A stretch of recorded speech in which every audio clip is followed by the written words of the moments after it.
Attorney General inspects magazine prison, lashes out at prison officials who fail to engage in their duties properly.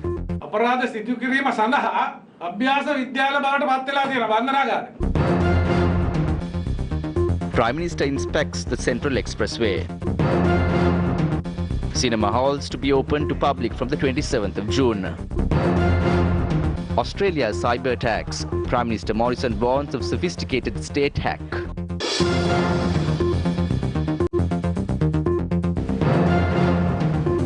You're watching Lunchtime News on TV1. Now those stories in detail. Prime Minister Mahinda Rajapaksa paid a visit to the Central Expressway construction site this morning. The Premier visited the construction site of the expressway in order to observe its progress, as complaints were received regarding the failure to conduct construction work appropriately.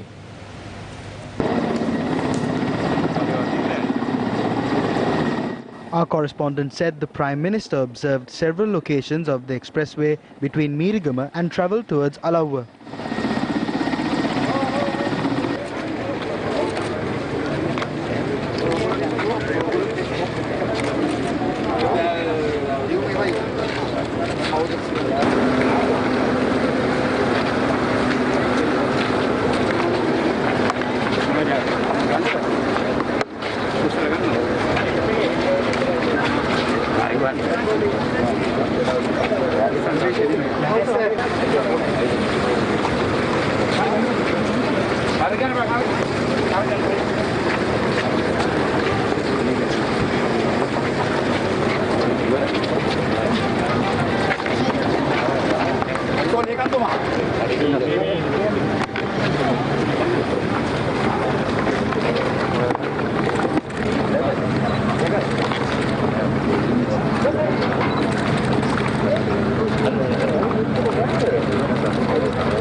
A group including Minister Johnston Fernando joined the inspection tour.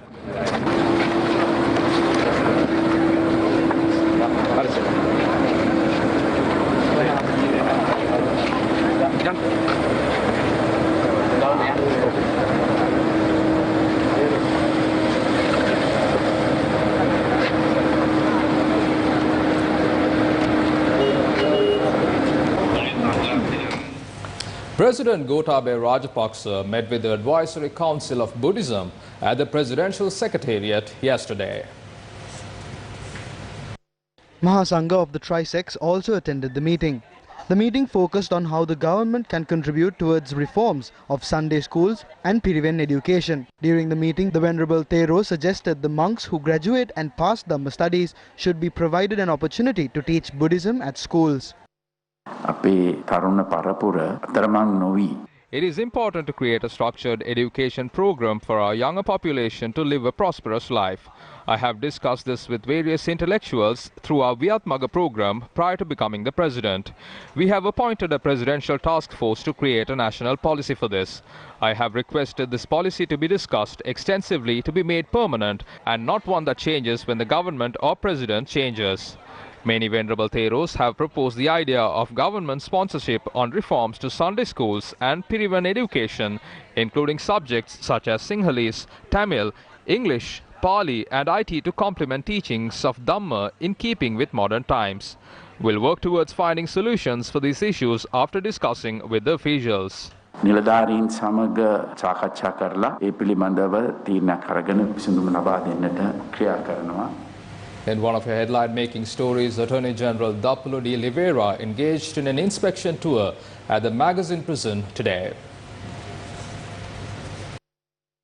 The Attorney General attended a meeting with the Centre for Research and Training in Corrections. The discussion was attended by Acting Commissioner General of Prisons, Tusharo Puldenia, and several other officials.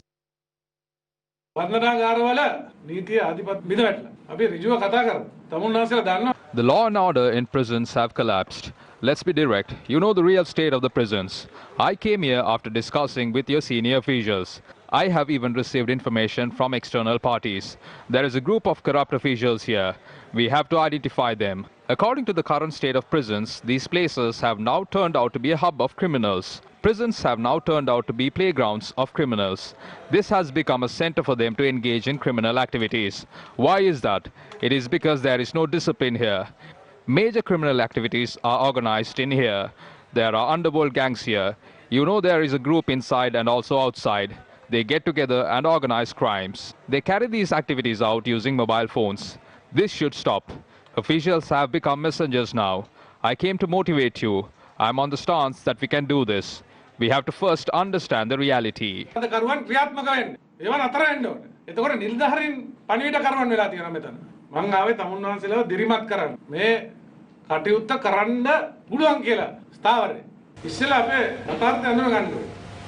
Following other views expressed in the political sphere leading up to the general elections on the 5th of August. 2020.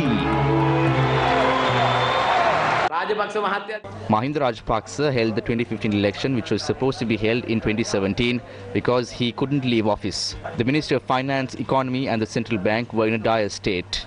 Even the ones who are fed up of the SLPP can now vote for the UNP.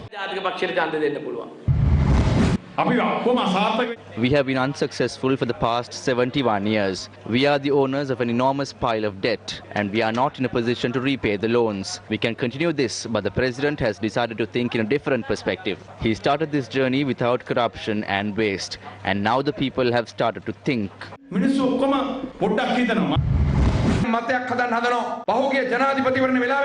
There is an opinion circulating the MCC agreement, which we rejected during the last presidential election, is slowly brought back. After we came into power, President Gotabaya Rajapaksa made a decision that this agreement will not be signed. In the future, many things will happen.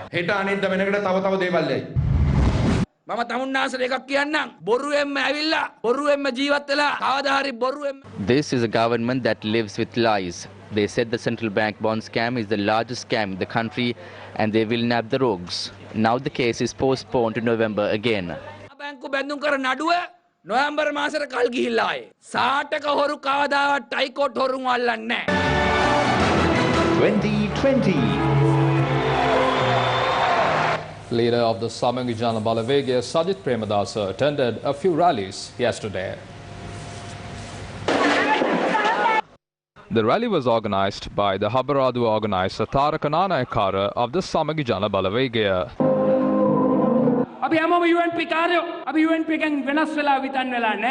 We are all UNPers. That has not changed. The United National Party lives in the hearts of the people. The UNP is beyond the elephant symbol that they hide behind the walls of Sirikota and try to forcefully make it theirs. The UNP lies in the hearts of you all, the real owners of the party.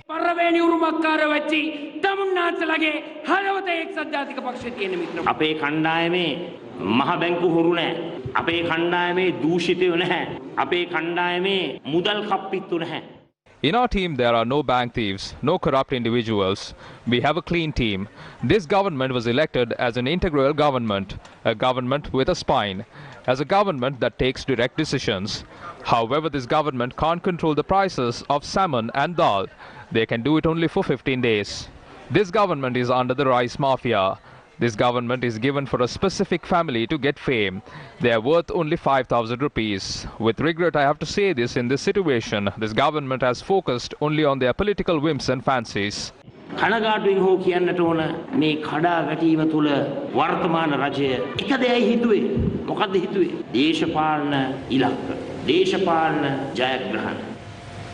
In more local news, 99 Sri Lankans who are repatriated from Melbourne, Australia, arrived in the island earlier this morning. They arrived in a special flight attached to Sri Lankan Airlines. The group of Sri Lankans arrived in the UL 605 flight belonging to the Sri Lankan Airlines.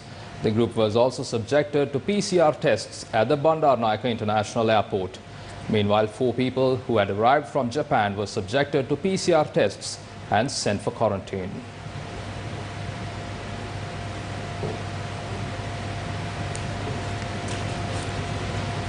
Ministry of Cultural Affairs said that all cinema halls will be open to the public after the 27th of this month.